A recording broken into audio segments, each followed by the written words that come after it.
Shalom, everybody. I'm happy to read a very special blessing with you for Purim. This blessing is known as Shoshanat Yaakov. It is said that either a little bit of it, a lot of it, or even all of it stemmed from the men of the Great Assembly, which was led by Ezra the scribe in the Babylonian captivity. This prayer is an acrostic from Aleph to Tav, the first letter of the Hebrew alphabet, Aleph, all the way down to the 22nd letter, the last letter of the Hebrew alphabet, Tav. However, tonight we are not going to read the entire blessing. We are going to read the last two lines of it, the Sheen and the Tav. And I'm going to read it in Hebrew, and then I'm going to read it in English, and give a few minutes to describe the prophetic insight that we see from this blessing. In the Hebrew, it reads, Shoshanat Yaakov, Tzahala v'samecha, birotam yechad, techelet Mordechai. Teshuatam ha'ita l'netzach, v'tikvatam b'chol dor v'dor. O rose of Jacob, exulted and joyous, upon seeing Mordecai's royal blue. You are their salvation forever, their hope in each generation, to make known that all who hope in you will not be put to shame, nor will they be disgraced forever, all who trust in you. Cursed be Haman, who sought to destroy me. Blessed be Mordecai the Jew. Cursed be Zeresh, the wife of the one who terrified me. Blessed be Esther, for my sake. Cursed be all the wicked. Blessed be all the righteous. And may Charvonah also be remembered for good. Now, what can this blessing tell us about the Messiah? What is so profound and prophetic about this blessing in itself? Please notice how the blessing talks about the Techelet of Mordecai, which in the blessing was translated as Mordecai's royal blue. This word Techelet is the same word in Numbers 15:37 through 41, where it talks about the commandment of the tzitzit. And it says that we are to have Techelet, which is a strand of blue on the tzitzit. And this word Techelet is actually a word that Paul used in the New Testament, as it doesn't just mean blue. So let's just see what it means here in Romans 10, verse 4. It says, Hein tachlita shel Torah hu HaMashiach litzaraka lechol hama'amin. Behold, the Messiah is the end of the Torah for righteousness to all who believe. So this word techelet, which comes from the word techel or techila, is the same word that we see here in the book of Romans, chapter 10, verse 4, saying that it's not only blue, but the reason that we wear it on our tzitzit is because it is the end of the Torah, the Messiah.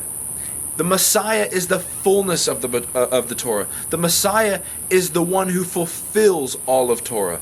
And this is none other than Messiah ben David, as represented by Mordecai.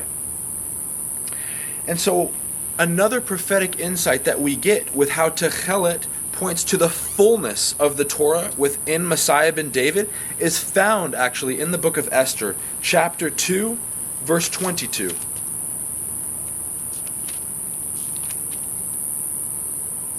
And in Esther 2, verse 22, it says, Vayivada hadavar la Mordechai, Vayaged la Esther hamalka, Vatomer Esther la Melech, B'Shem Mordecai. It says, and the matter was made known to Mordecai, and he told it to Esther, the queen. And Esther told it to the king, B'Shem Mordecai, in the name of Mordecai. Why does the scriptures go out of its way to tell us that Esther told the king in the name of Mordecai? And what does this tell us about the Techelet, about the fullness of the Torah?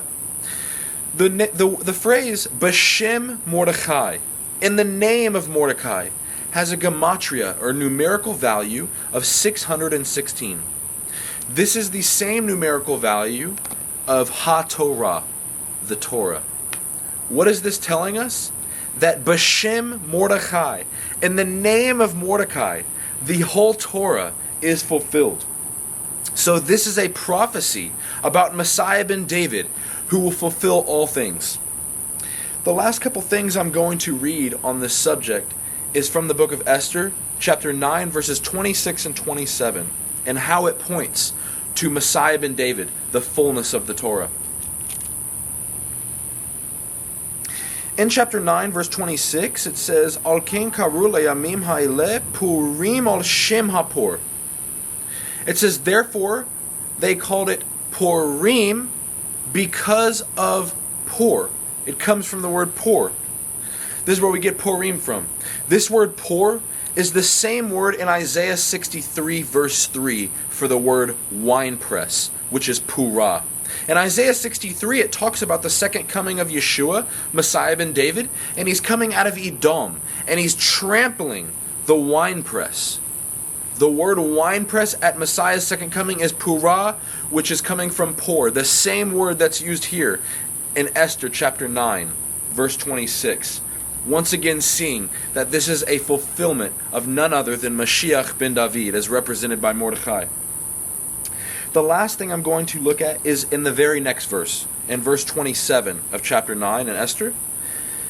It says, Kimu ukvol ha-Yehudim aleihim, va'al zaram, va'al kol hanilvim aleihim, v'lo ya'avor liyot osim et shnei hayamim ha'ileh, kichtavam v'chizmanam, b'chol shana v'shana.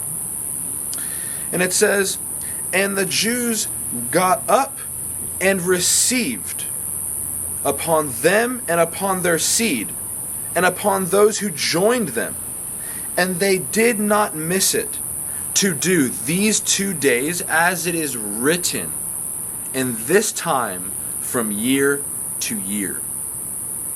What is so prophetic about this is the phrase kimu ukval, and the Jews raised up and received upon them and upon their seed and upon those who joined them.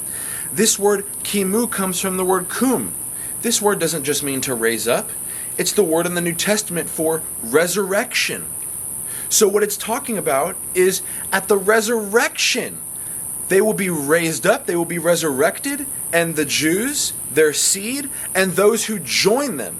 This is talking about the Gerim, the Gentiles that join the house of Israel. This word to join them is the same word used in Isaiah 14:1. So the Jews, their seed, and the Gentiles that are resurrected with the Messiah at his coming are going to be keeping the Feast of Purim from year to year. This is saying that after the resurrection, we are still going to be doing this. This feast is not going to be done away with. So I would encourage you to get familiar with this feast, what it's about, how we celebrate it, how we honor it, and the prophetic fulfillment that is to come with it. You know, earlier this week, I was with a Orthodox Jewish woman, and I asked her, I said, you know about Mashiach ben Yosef and Mashiach ben David? She said, yes, of course. I said, does the festival of Purim have to do with Mashiach ben Yosef or Mashiach ben David? She says, this is an interesting question. And I told her everything that I just shared with you. After I was done sharing it and connecting it with Isaiah 63 verse 3, she immediately lightens up. And she goes, oh my goodness, I need to study this. Why was she all of a sudden so brightened up? What made her so excited? It is because it brings revelation to the Messiah. It's an encouraging word, knowing that we're not just celebrating for nothing. We're celebrating with the complete focus and dependency and knowledge of Yeshua, Messiah ben David, will come and resurrect his people and be with us, celebrating this joyous holiday from year to year.